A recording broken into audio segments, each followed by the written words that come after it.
السلام عليكم ورحمة الله تعالى وبركاته. وإذن سلام ولا قلبك سودا وهذا ميل والبودني دعلة ذاك جوكتان وصاحبكي نعبودي بلوجس.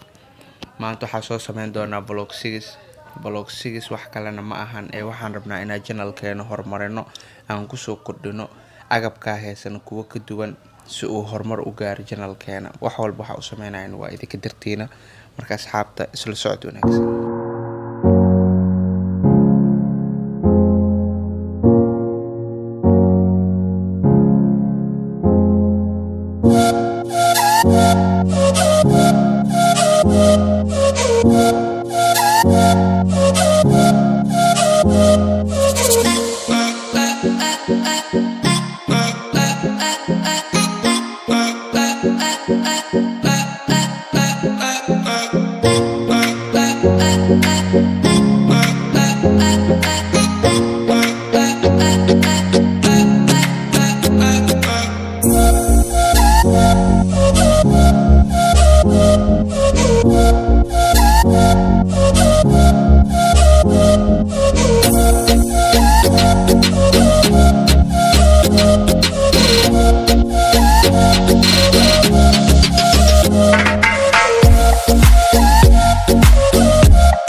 alxamdulilah asxaabta vlog 6 si qurux badan ayuu inoogu soo dhamaaday insha Allah. waxaa soo gadnayna channel ku soo kordhinay video kale ayaan ka sameyn doonaa. vlog 6 video ku xiga ayuu noqon doonaa insha Allah. unboxing ayaan sameyn doonaa. marka asxaabta soo dhawaada channelka ku subscribe saar insha Allah. muuqaalka xigo farxad ku noolaada.